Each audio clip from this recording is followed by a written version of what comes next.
di segmen sebelumnya Anda katakan KBI juga cukup aktif mensosialisasikan literasi terkait emas fisik digital.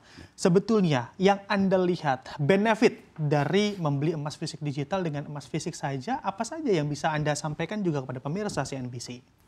Ya, kalau digital itu kan Mas Bram ya, pertama kemudahan akses. Di mana saja, everywhere bisa, anywhere ya, bisa mengakses. Kemudian juga kemudahan transaksi juga, gitu kan. Jadi di mana saja juga.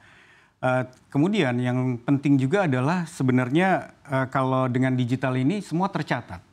Ya, kalau kita lihat kan kita sudah terbiasa ya dengan aplikasi fintech itu ya, semua tercatat. Jadi dispute atau kesalahan pencatatan itu dengan mudah di-track lah kalau ini. Jadi keamanannya juga tentunya bagi nasabah juga lebih baik lagi gitu. Yang ketiga adalah bahwa ini salah satu keuntungan dari transaksi digital ini bisa dilakukan non-stop. Karena salah satunya misalnya emas ya. Emas itu kan investasi global ya. Jadi kalau Jakarta misalnya bukan tutup lah marketnya misalnya malam itu bisa muncul market-market yang lain, London, New York gitu kan. Jadi semuanya 24 jam sebenarnya transaksinya. Jadi bisa non-stop, jadi bisa kapan saja memang sempat, tidak mesti. Jadi teman-teman yang kerja atau punya kegiatan lain tuh bisa memilih waktu kapan untuk berinvestasi atau trading lah gitu. Seperti itu. Jadi kemudahan, kemudian juga keamanan transaksi tercatat gitu ya. Terus satu lagi juga bisa non-stop, bisa kapan aja memilih waktu lebih fleksibel. Yang satu lagi sebenarnya adalah biayanya efisien. Lebih efisien gitu, biaya transaksinya ya.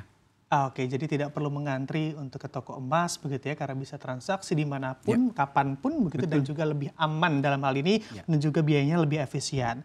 Lalu dilihat begitu ya secara prospeknya masih cukup baik, apalagi Anda katakan digitalisasi adalah keniscayaan. Nah, sebetulnya Anda perhatikan tantangannya di mana Pak Budi untuk mengembangkan literasi kepada masyarakat bahwa memang emas fisik digital ini patut untuk dipertimbangkan. Ya tentunya sosialisasi dan edukasi nomor satu gitu ya. Jadi kami KBI bersama bursa kami ya, Jakarta Future Exchange, BBJ, kemudian juga bersama regulator dengan Bapepti, kemudian juga kami sekarang juga ada regulator produk kami juga ada OJK dan Bank Indonesia. Itu tentunya harus terus-menerus mengedukasi masyarakat, mensosialisasikan lah bahwa selama masyarakat berinvestasi di platform yang legal, yang tercatat itu insya Allah pasti aman. Itu satu. Yang kedua adalah kami harus selalu meningkatkan infrastruktur. Karena ini kalau ya seperti kita tahu digital ini kan masalah kapasitas yang sangat bisa dikembangkan gitu. Jadi kalau sekarang misalnya kapasitasnya X, ya kita bisa kembangkan 2X, 3X, 5X gitu ya. Jadi tentunya dengan investasi tertentu gitu ya. Jadi kapasitasnya masih kami harus kembangkan juga gitu infrastrukturnya, dan ini terus-menerus kita lakukan. Yang ketiga adalah tentunya regulasi, sangat penting juga. Jadi regulator kami secara kontinu gitu ya, itu mengisi bagian-bagian memang harus diatur gitu agar tercipta market yang aman, nyaman, dan juga bisa memberikan fairness. Yang penting adalah fairness. Jadi investor dan penyelenggara dan pedagang gitu harus fair posisinya. Jadi fairness, apabila fairness itu tercapai, transparansi kita kemukakan, kita junjung tinggi juga transparansi dan juga keamanan dan lain-lain. Saya pikir ini ya masa depan memang di digital ini sih. Semua aspek kehidupan bahkan mungkin ya ke depan ini akan banyak didominasi oleh tren digital. Oke, baik. Kami juga jadi penasaran begitu Pak Budi terkait dukungan regulasi dari para regulator. Sejauh ini seperti apa? Apakah memang cukup fokus karena memang emas fisik digital ini mulai digandrungi bagi masyarakat kita? Ya, sekarang ini contohnya Bapepti, badan regulator kami itu sedang menyiapkan beberapa peraturan badan. Jadi memang perdagangan ini harus terus-menerus ditingkatkan. Jadi bagi nasabah apa-apa saja yang memudahkan mereka, membuat mereka aman gitu ya transaksinya. Dan juga bagi pedagang apa saja yang perlu diatur agar mereka juga fair melakukan transaksi gitu juga sedang diatur. Dan juga bagi penyelenggara seperti bursa dan kami clearing itu juga sedang dirumuskan.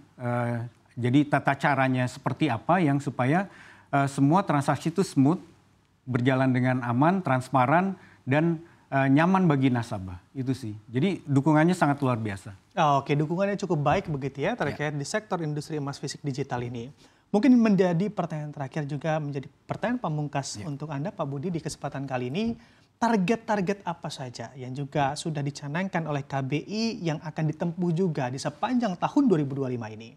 Ya, kalau bagi KBI yang penting adalah kita turut mempromosikan pasar fisik digital, emas digital ini tumbuh dengan baik dan menjadi salah satu kalau bisa primadona gitu ya, salah satu primadona. Jadi nasabah-nasabah atau investor-investor yang mungkin ingin rehat dulu, wait and see dari investasi tradisional mereka misalnya saham atau obligasi atau yang lain bisa masuk ke emas digital dengan nyaman dan nyaman lah, bisa tidur dengan tenang gitu. Bahwa transaksinya terjamin, penyesuaiannya oleh kami dan juga emasnya fisiknya ada. Karena di digital ini, di platform digital itu one on one. Jadi setiap nasabah beli misalnya 1 gram itu depository atau custody harus menyediakan emas fisiknya 1 gram juga. Jadi fisiknya benar-benar ada. Gitu. Oke.